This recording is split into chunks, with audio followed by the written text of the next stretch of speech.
আউযুবিল্লাহি মিনাশ শাইতানির রাজিম। বিসমিল্লাহির রহমানির রহিম। উপস্থিত দর্শক শ্রোতা মণ্ডলী, আসসালামু আলাইকুম রহমতুল্লাহ। আমি আমার দয়াল পীর দস্তগীর হযরত কেবলা জান খাজা ওয়াসাসি ফরিদপুরি কুদ্দুস আসিফুল আজিজ হুজুরের নূরে কদম মোবারকে কদম বসি রেখে আজকের লাইভ অনুষ্ঠান শুরু করছি। ঈমান, ঈমান কি? সকলের মুখে শোনা যায়, জন্মের পর থেকে শুনে আসতেছি যে ঈমান নিয়ে মরতে পারলেই হইল, ঈমান নিয়ে মরতে পারলেই হইল। ঈমান হলো বিশ্বাস। কিসের উপর বিশ্বাস? এক আল্লাহর উপর বিশ্বাস। এখন আমি তো জানি প্রত্যেকটা মুসলমানের লেস মোর এক্সকিউজ মি কম বেশি সকলেরই আল্লাহর প্রতি বিশ্বাস আছে। তাহলে এটা নিয়ে এত ভয়ভীতি কেন যে আল্লাহর উপর ঈমান নিয়ে মরতে পারে, ঈমানে আমানে মৃত্যুবরণ করে মোনাজাতের মধ্যে হরদম হরনিঃশ্বাসে বলে ঈমান নিয়ে মরার মৃত্যুবরণ করিও, ঈমান হারা হয়ে গেছে, ঈমান হয়ে নষ্ট হয়ে গেছে ইত্যাদি। তো এখন ঈমানের শব্দের অর্থ হলো বিশ্বাস। লা ইলাহা ইল্লাল্লাহ, আমি বিশ্বাস করতেছি আল্লাহ এক। তো সেই জিনিসটার উপর যে বিশ্বাস, গরিব ধনী চোর গুন্ডা বদমাইশ সকলেরই বিশ্বাস আছে। তো এখন যদি বলেন যে বিশ্বাসের মতন বিশ্বাস কি জিনিস আবার? আমি বিশ্বাস করছি আল্লাহ এক, ঈমান আনছি। এটা নিয়ে এত হইচই, এত বাড়াবাড়ি, এত কারাকারি কেন? আসলে ব্যাপারটা হলো গিয়া, যেটা আমি তরিকতের পুস্তক থেকে, বিভিন্ন পিরানা পীরদের পুস্তক থেকে, বড় বড় মাশায়েখ যারা ফকি, যেমন ইমাম গাজ্জালী রহমতুল্লাহ এবং সমকক্ষের ওলামাদেরকে, যারা জগৎ বিখ্যাত ফকি তাফসীর কারকদের কাছ থেকে আমি যা শুনেছি সেটা হলো গিয়া, এবং কোরআন থেকে এবং হাদিস থেকে যা জেনেছি সেটা হইল, তোমার কালকে সালিম করো। তোমার কাল পবিত্র না করে তুমি কবরে এসো না। অপবিত্র আত্মা আল্লাহর কাছে পৌঁছতে পারবে না, আশ্রয় পাবে না। তো এই যে কথাগুলি শুনে আসছে, কোরআন শরীফে আছে, ভুরি আছে সূরা আকারে। তো অপবিত্র আত্মা আল্লাহর নিকট পৌঁছতে পারবে না। অপবিত্র আত্মা নিয়ে তুমি কবরে এসো না। অপবিত্র, সাবধান, হুঁশিয়ার। আল্লাহ পাক নিজেই হুঁশিয়ার করছেন যে তুমি অপবিত্র আত্মা নিয়ে, অপবিত্র মন নিয়ে, অপবিত্র নফস নিয়ে। আপনারা জানেন, আমি নাফস বলছি, নাফস হলো 5 রকমের। একটা হইল গিয়া নাফসে আম্বারা। নাফসে আম্বারা হলো সরাসরি শয়তান, নো ডাউট অ্যাবাউট দ্যাট। আল্লাহ পাক বলছে শয়তান তোমার প্রকাশ্য দুশমন। সেই নাফসে আম্বারের শয়তান, এবং সেই নাফসে আম্বারা হইল মানুষ। মানুষকে নাফস বলা হয়, এবং আম্মারা হইল তার পরিচিতি। আম্মারা হইল তার পরিচিতি। নাফসে আম্মারা মানে কি? সে আল্লাহর উপর বিশ্বাস আছে, প্রচণ্ড বিশ্বাস, লা ইলাহা ইল্লাল্লাহ বইয়ের স্লোগানও দেয়, তারপর দোয়া কালামও পড়ে, কিন্তু সে অপবিত্র। কীভাবে অপবিত্র? সে সবসময় চিন্তা করে কীভাবে মানুষের ধন সম্পদ লুট করবে, চাচারটা বাতিদের লুট করবে, মামুরটা বাইগিনায় লুট করবে, প্রতিবেশীরটা লুট করবে, হয়রানি করবে, পেরেশানি করবে, মানুষের ধন সম্পদ লুট করবে, ঘুষ খাবে, চুরি করবে, জিনা করবে, লুচ্চামি করবে ইত্যাদি। তার সব সময় খালি চিন্তাই করে না, তার দ্বারা সাধিত হয় এই সমস্ত কর্মকাণ্ডগুলি। তারা হইল নাফসে আম্মারা, দ্যাট ইজ তারা হইল শয়তান। আরেকটি তার উপরের নাফসটি হইল নাফসে লাওয়ামা। আপনারা জানেন, সে ভালো কাজও করে, মন্দ কাজও করে, সে শয়তানও না, মুমিনও না। আরেকটা নাফস আছে যেটা পবিত্র নাফস, নাফসে মুতমাইনা। সে নাফসে মুতমাইনার কথা আল্লাহ পাক বলছেন যে একমাত্র নাফসে মুতমাইনাই জান্নাতে প্রবেশ করবে। সূরা ফজরে দেখেন, নাফসে মুতমাইনা করছে, হে পবিত্র আত্মা, আপনারা কেন অপেক্ষা করতেছেন, আপনি জান্নাতে দাখিল করেন। তার উপরের নাফসটি হইল গিয়া পরিশুদ্ধ, অতি পরিশুদ্ধ নাফস, সূক্ষ্ম নাফস। সে হইল গিয়া নাফসে মুলহেমা। মুলহেমা নাফসের মধ্যে আল্লাহর বার্তা আসে, আল্লাহ তার সাথে কথাবার্তা বলেন, বাতচিত করেন। সে কথাবার্তা কিন্তু আবার কালাম দিয়ে নয়। এখানে আরেকটি স্পষ্ট আপনার বলে দিই যে নাফসের মাঝে যে এলহাম আসে, নাফসে মুলহেমা হইল অলি আল্লাহর উপরে স্টেজ। নাফসের মুলহেমা সাধারণত কুতুবুল মাশায়েখ যারা আছেন তাদের নাফস, তথা আগেকার দিনে নবীদের নাফস ছিল নাফসে মুলহেমা। তো এখন নাফসের মুলহেমার কাছে বার্তা আসে, সে বার্তা কিন্তু কালাম দিয়া নয়, ভাষা দিয়া নয়। আপনি নিজেও জানেন যে ভাষা ছাড়াও অনেক সিগন্যাল আছে, বার্তা আছে। যেমন আপনার প্রস্রাব পায়খানার বার্তা আপনার কাছে আসে যে প্রস্রাব করতে হবে, পায়খানা করতে হবে। খিদার বার্তা আসে, আপনার খিদা লাগছে। তারপর আপনার তাড়না দিয়া, এবং এটা একটা সুন্দর একটা বার্তা সিস্টেম। এটা বোঝানো কঠিন, যেমন মনে করেন যে আপনার এই যে শিশুদের মা এবং শিশুদের সাথে কথা হয়, সেটাও একটা বার্তা আদান প্রদান। মা এবং সন্তান, সদ্য প্রসূতিত সন্তান মনে করেন 1 মাস বয়স বা 2 মাস বয়স, 3 মাস, 6 মাস বয়স, কথা বলতে পারে না, সেই বার্তা মা সহজেই বুঝতে পারে। তো এই যে বার্তা আদান প্রদান, এখন এই বার্তাটি বৃহৎ আকারে আসে। এমনকি সেই বার্তাটা আপনার ভিজুয়ালিও আসে। ভিজুয়ালি কিরকম? আপনার সিন দেখা যাবে, আপনি জিনিসটা ঘটতেছে আপনার কল্পের মাঝে। কল্প হলো মনিটর, কল্প হলো সব কিছু বোঝার উৎস। কল্প এমন একটা প্ল্যাটফর্ম, আপনার আপনার আপনার চোখে কানে পঞ্চ ইন্দ্রিয় দ্বারা যা করতেছেন, দেখতেছেন, শুনতেছেন, স্বাদ নিতেছেন, এটার মাস্টার, বুঝার মাস্টার হলো গিয়া লতিফে কাল। এখন যদি বলেন যে এই তাইলে ব্রেনের কি? ব্রেন দিয়ে বোঝে, ব্রেন সায়েন্টিস্টরা বলছে ব্রেন দিয়ে বুঝে। আসলে ব্রেন দিয়ে বুঝে না, ব্রেন অ্যানালাইসিস করে দেয়। কারণ আমি আল্লাহর কথাই বিশ্বাস করব। আল্লাহ পাক বলছেন মানুষের অন্তর দিয়ে বুঝে,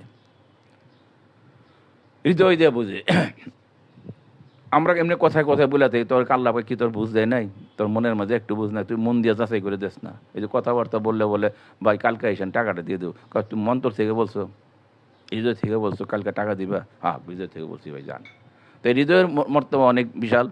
তো এখন নাফসে লাওয়ামার মাঝে বার্তা বিভিন্নভাবে আসে, বিভিন্ন প্রকারে আসে। আপনার একজন যে নাফসে মুলহেমা, দুঃখিত, লাওয়ামা না, মুলহেমার মাঝে যে বার্তাগুলি আসে, ইভেন আপনার সামনে আপনি যে ঘটনা ঘটতেছে এর চিন্তা করতেছেন যে একটা ঘটনা, এটা কি করা যায়, আল্লাহ পাক একটা বার্তা পাঠাবে। Various type of message, various way of message, type of message, category of message. যেমন আপনি চিন্তা করতেছেন একটা বিপদে পড়ে, এখন কী করতেছি, কিন্তু নাফসে মুলহেমার কথা বলতেছি, নাফসে আম্বারার না। কিন্তু নাফসে আম্বারার কিন্তু আরেক শয়তান এসে ধোকা দিবে। এক শয়তান আরেক শয়তানকে ধোকা দিবে। তারা ধোকা মারামারি, এটা ঢাকায় বাসায় গোয়া মারামারি তারা করে থাকে। তো আপনি চিন্তা করতেছে এখন আমি কি করতে পারি, আমি তো বিপদে পড়ছি। যেমন বিভিন্ন টাইপের আপনি পট করে দেখবেন আপনার সামনে একটা জিনিস ঘটতেছে, আপনি যে জিনিসটা চিন্তা করছেন এটাই ঘটতেছে, এবং ওই ব্যক্তিটা, ওই লোকটা, ওই প্রাণীটা ঠিক এই সমস্যাটার সমাধান করছে আপনার সম্মুখে।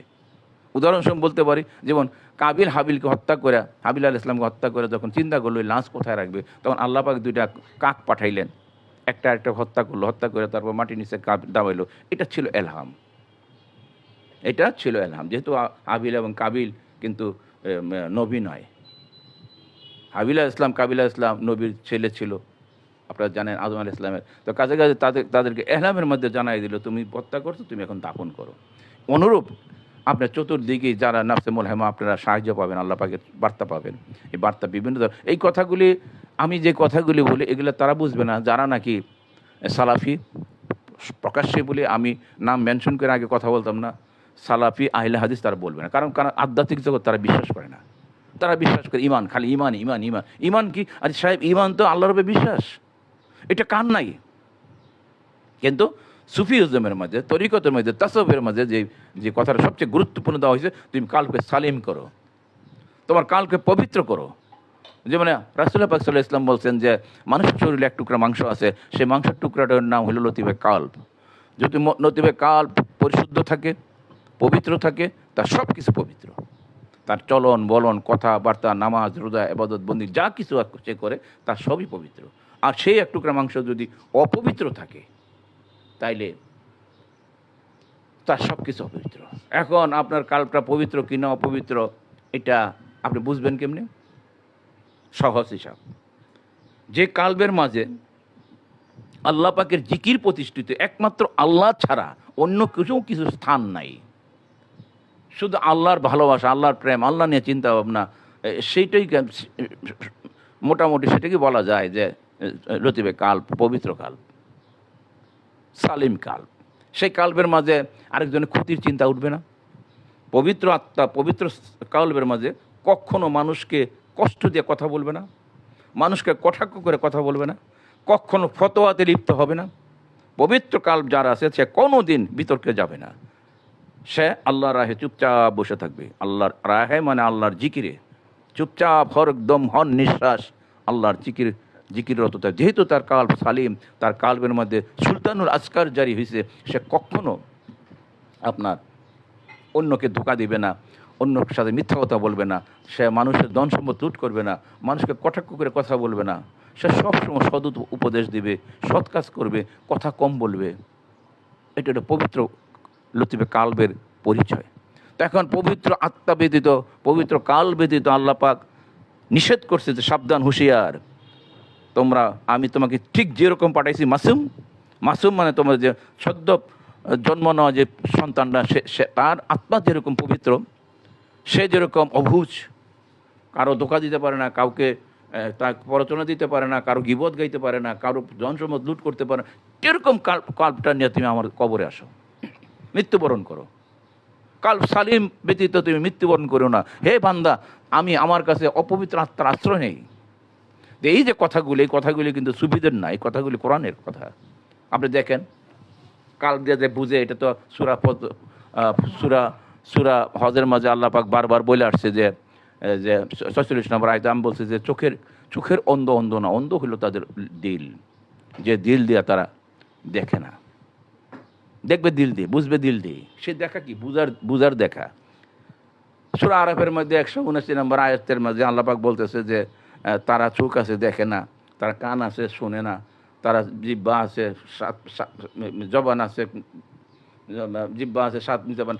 এই যে কথাগুলি, তারা পশুর চেয়ে অদম। এর আগে বলছে কি? এর আগে বলছে আমি বহু জিন এবং ইনসানকে জাহান্নামে প্রেরণের জন্য সৃষ্টি করিয়াছি। এই সৃষ্টিটা কিন্তু জগতে, এটার বেদ ব্যাখ্যা কিন্তু আমার পূর্ববর্তী লাইফগুলির মধ্যে যা হয়েছে যে আল্লাহ পাক এগুলো কেন সৃষ্টি করলেন জাহান্নামের জন্য, কারণ তারা আচার বিচার মানে নাই। কোথায়? আলমে আরও হয়, তারা আল্লাহ পাককে মানে না, আল্লাহ রবকে মানে নাই। তাদেরকে 18,000 আলম ঘুরে আনা হয়েছে, তারা সে কোনো আলমে তাদেরকে হেদায়েত করা যায় না। অবশেষে তাদেরকে এই আদমের ভিতরে সৃষ্টি করে, আদমের ভিতরে ঢুকে আল্লাহ পাক সে ডিক্লার দিলেন যে এটা আমার কথা, আমার রিসার্চের কথা, আমার সাধনার থেকে কথা। আল্লাহ পাক ডিক্লার দিলেন আমি তাদেরকে সৃষ্টি করছি জাহান্নামে প্রেরণের জন্য। এই সে তাদের কি, তাদের কান আছে, তারা শোনে না, চোখ আছে, দেখে না। এই দেখা কি সেই দেখা? আপনি একটা মূর্খ গণ্ড কাফের নাস্তিক যারা আছে, তারাও তো যা দেখবে তা বলতে পারে। এই দেখা হলো অদৃশ্যর দেখা। তারা অদৃশ্যকে দেখে না, তারা আল্লাহকে দেখে না, তারা আলমে আমর দেখে না, আল্লাহ নূর দেখে না, আল্লাহর যে কালাম আছে তাও দেখে না। যেটা লেখা দিছে এটা দেখে।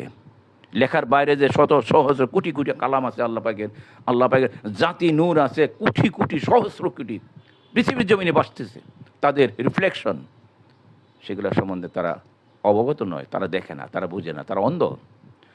তো আমি যে কথাটি বলতেছি, আপনি কোনোদিনই নাজাত পাবেন না। নাজাতের কোরআন এবং হাদিস বলতেছে, শুধু তাসাউফ বলতেছে না, শুধু ওলিয়া আল্লাহগণ বলতেছে না, আপনি কোরআন এবং হাদিস খুলে দেখেন, আপনি বুঝেন যে যারা কাল্বকে সালিম করতে পারলো না, যারা নাফসকে মুতমাইনাতে নিতে পারলো না, তাদের নাজাত নাই, তারা নাজাত নাই। বেহেশত জান্নাত তো প্রশ্নই ওঠে না, তা আল্লাহর কাছেই বুঝতে পারবে না। এখন আপনি যদি বলেন যে আমগর আলেম ওলামারা কি এটার সম্বন্ধে জানে না, তারা যে জিনিসটা বুঝে না সেই জিনিসটা ডিলিট করে দিয়েছে তাদের সিলেবাস থেকে। তারা এটা পড়াবে না, কারণ তারা এটা দেখে না, তারা বুঝে না, তারা কাল্ব সম্বন্ধে ধারণা নেই। আপনি জিজ্ঞেস করেন কাল্ব কোত্থেকে আসছে, কাল্ব কোথায় থাকে, একবার করে মাথার মধ্যে থাকবে, একবার করে পিঠের মধ্যে থাকবে। আর কাল্ব কী দিয়ে বানানো হয়েছে, কেন বানানো হয়েছে, আদমের মাঝে কাল্ব কেন প্রতিষ্ঠিত করা হইল, কাল্ব কোন ইনগ্রিডিয়েন্ট দিয়ে বানানো হইলো, কাল্বের ধর্ম কি, কাল্বের গুণাগুণ কি, কিচ্ছু বলতে পারবে না। আপনি নফস সম্বন্ধে জিজ্ঞেস করেন, তারা বলতে পারবে না। আপনি রিপু করেন, অল্প স্বল্প বলতে পারবে, কারণ তারা রিপুগ্রস্ত, এই সম্বন্ধে তারা ওয়াজই করবে না। চোরের ওয়াজ করবে, বাটপারে কি আর বাটপারের বয়ান করবে যে কোরআন হাদিসে কী বলছে, বাটপারদের ব্যাপারে কোনো দিনেই সাইডে যাবে না, বরঞ্চ যে নাকি এই বয়ান করবে তাকে গলা চাইপা ধরে মাইরা ফেলাবে। যেমন আগেকার দিনে ওই যে জুম্মার নামাজের মাঝে বড় লাঠি নিয়ে ইমাম সাহেব, এখনও দেয় অনেক মসজিদের মাঝে ইমাম সাহেব খুতবা দেয়, যখন দাঁড়ায় তখন একটা লাঠি, বড় একটা লাঠি নেওয়া করে, তার কোমরের মাঝে থাকে একটা ছুরি বা ড্যাগার। একটা রাসূলের নির্দেশ। কেন? কারণ এখানে হক কথা বলা হবে, এখানে হক কথা বলা হবে, চোরের বিরুদ্ধে কথা বলা হবে, জিনার বিরুদ্ধে কথা বলা হবে, ঘুষের বিরুদ্ধে কথা বলা হবে। তখন যারা ঘুষখোর, যারা জিনাখোর, তারা কিন্তু আক্রমণ করতে পারে। যে তাদের অবস্থা পরিণাম কি হবে এটা যখন বিশ্লেষণ করা হবে, তারা কিন্তু আক্রমণ করতে পারে। তখন তারা সে আক্রমণ প্রাথমিকভাবে প্রতিরোধ করার জন্য তার লাঠিটা, আর বাকি দিতে অত বড় মুসলমানরা তো আসবেই, মুসলিমরা যারা নামাজ পড়তে আসছে তারা তো তাকে ধরিয়ে ফেলবে। তো কাজেই যে জিনিসটা আমি আজকে এখানে বক্তব্যে আমি রাখতে চাই, সেই রাস্তা হলো আপনি কোনোদিনই নাজাত পাবেন না আপনি যদি কাল্ব সালিম না হয়, আপনার যদি নাফস মুতমাইনাতে না যায়। কে যদি চ্যালেঞ্জ করতে পারেন করেন, তবে হাদিস এবং কোরআন দিয়ে চ্যালেঞ্জ করতে হবে। আপনি যদি বলেন কোথায় পাবেন, আমি বুড়ি বুড়ি আয়াত আপনার সামনে ধরতে পারেন কোরআনের এবং হাদিসের, যে এছাড়া কোনো পথই নেই। আপনি পড়েন, এই যে ইমাম গাজ্জালী রহমতুল্লাহ কিমিয়াতে শাহাদাত পুস্তকে পড়েন, দেখেন হুজ্জাতুল ইসলাম ইমাম গাজ্জালী রহমতুল্লাহ কিমিয়াতে শাহাদাত বইটা পড়েন, শুধু এখানে দেখবেন কতগুলি আয়াত আছে। এইকেই আল্লাহ কোরআনের এবং কোরআনের থেকে তিনি উঠে নিয়ে আসছেন। আপনি গুনিয়াতু তালিবিন বইগুলি পড়েন, কোরআন থেকে কী কী আয়াতগুলি উঠাই নেওয়া হয়েছে, আল্লাহ পাক কী বলতেছেন, হুঁশিয়ারি দিচ্ছেন, এই হুঁশিয়ারি দিচ্ছেন। তো বলতে পারেন তাহলে কি নামাজ রোজা এগুলো হবে? হ্যাঁ, নামাজ রোজা এগুলো হবে। আপনি কালব সালিম হবে, আপনার না যাবে, কিন্তু নামাজের যে আছে, রোজার যে শর্তগুলি আছে, সেগুলো আপনি পালন করতে হবে। নামাজ তার হবে না যে গীবতখোর, নামাজ তার হবে না যে সুদ খায়, হারাম খায়, নামাজ তার হবে না যে পরের সম্পদে আত্মসাৎ করছে, নামাজ রোজা তার হবে না। এগুলো তো বলা আছে। নামাজ হবে না, আপনি যে মসজিদের মধ্যে নামাজ পড়ছেন, সেই মসজিদের জায়গা যদি কারো ওয়াকফ করা দেওয়া না থাকে, অথবা সেই মসজিদটার জায়গা যদি কারো, যেমন আমার একটা জায়গা আমার মসজিদের মধ্যে দখল করে নিয়েছে, আমি সেই মসজিদে নামাজ পড়ি না, কারণ এই মসজিদে নামাজ হবে না, কারণ এখানে সে আমার হক মারছে। নামাজ হবে না যে হক মারে মানুষের, নামাজ হবে না যে মানুষের সাথে দুর্ব্যবহার করে, নামাজ রোজা তার কিছুই হবে না। এগুলো লেখা আছে কোরআন এবং হাদিসের মধ্যে লেখা আছে। এগুলো তো এখন সমস্ত মানুষ নামাজ পড়ে, আর দেখেন কিভাবে তর্ক বিতর্কে জড়ায় এবং কিভাবে মানুষের হক নষ্ট করে, কিভাবে মানুষকে কষ্ট দেয়, কিভাবে মানুষকে কটাক্ষ করে কথা বলে। তো তাদের নামাজ রোজা হবে কি করে? অবশ্যই, এবং যদি রোজা কবুল হয়, কবুলিয়াতের শর্ত আছে, তাহলে আপনি কালব সালিম এবং নাফস মুতমাইনাতে যাবে। কিন্তু ওই পথ অত্যন্ত কঠিন। তাই বলে ওই পথ ছেড়ে দেবেন না, সে পথ ছাড়বেন কেন? আপনাকে জানেন আপনি নামাজ আপনার ধ্বংস হবে। আপনি দেখেন সূরা আল মাউনের মাঝে আল্লাহ কি বলছেন? ধ্বংস এবাদত বন্দিগি, নামাজ এবাদত বন্দিগিকারী, যারা গীবত করে, যারা এতিমকে সাহায্য করে না, যারা নিজের ধন সম্পদ আরেকজনকে ধার দেয় না। এরকম বহুত আয়াত আছে যে আপনার এবাদত বন্দিগুলি কেন ধ্বংস হবে? এই কারণে ধ্বংস হবে। এবং ধ্বংস হইলেই তো আপনার কালবার সালিম হইল না, আপনার নাফস আর মুতমাইনাতে যেতে পারলেন না, আপনার জীবন ব্যর্থ হইল। যেমন সূরা শামসের মধ্যে আল্লাহ 9-10 নম্বর আয়াতে বলছেন, কসম কাইটা বলছেন, দুইটা কসম কাটছেন, কাইটা বলছেন যে যার এই বক্ষস্থিত বক্ষের কাল্ব কি বলছেন, যারা এটাকে হেফাজত করতে পারলো, যারা এটা পবিত্র রাখতে পারলো, তারা কামিয়াবি হইলো।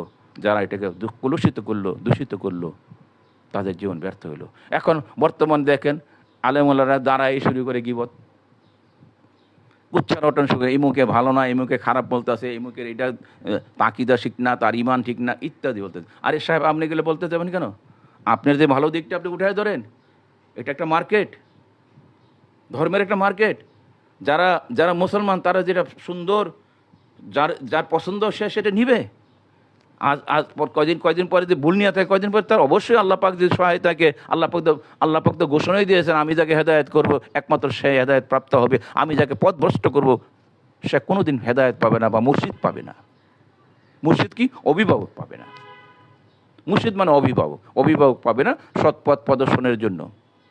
তো এই যে আপনি ছেড়ে দেন না আল্লাহর উপরে, আপনি পুরাটা দায়িত্ব নেন কেন? আপনার বক্তব্য বোঝা যায় আল্লাহ অক্ষম, নাউজুবিল্লাহ মিন জালেক। কাজে এই কথা স্পষ্ট আমি ঘোষণা দিতে চাই। হয়তো আমি আর খুব একটা লাইভ এখানে করব না, কারণ আমি লাইভের ইম্প্যাক্ট খুব একটা পাই নাই। না পাইলেও আমার যতটুকু বলার উচিত ছিল আমি ততটুকু বলে আসছি। এ কথা ক্লিয়ার, আপনার যদি আপনার কাল্ব সালিম না হয় আর নাফস যদি মুতমাইন্নাতে না যেতে পারেন, কোশ্চিনকালেও আপনি মুক্তি পাবেন না। এইটা এখন এবাদত বন্দিগি করেন আর মুর্শিদের কদম ধরিয়ে করেন, আপনাকে কাল্ব সালিম করতে হবে এবং নাফস মুতমাইন্না যেতে হবে। আপনি যদি কয়েক লক্ষ হজও করেন, তারপরেও যদি আপনার কাল্ব সালিম না হয়, আপনি যদি জন্মের পরের থেকে মৃত্যুর আগ পর্যন্ত এক ওয়াক্ত নামাজও কবুল না করে থাকেন, তারপরেও যদি আপনার কাল্ব সালিম না হয়ে থাকে, আপনি আল্লাহর কাছে আশ্রয় পাবেন না, আপনার মুক্তির কোনো সম্ভাবনাই নাই। আপনি সূরা হজের সেই আয়াতের মাঝে পড়ে, সূরা আরাফের 179 নম্বর আয়াতে পড়ে থাকবেন যে তাদের চোখ আছে দেখে না, তাদের কান আসে শোনে না, তারা পশুর চেয়ে অদম, আমি তাদেরকে জাহান্নামের পাঠানোর জন্য সৃষ্টি করে আছি। ও আখিরি দাওয়ানা আলহামদুলিল্লাহি রাব্বিল আলামিন। আসসালামু আলাইকুম রহমতুল্লাহ।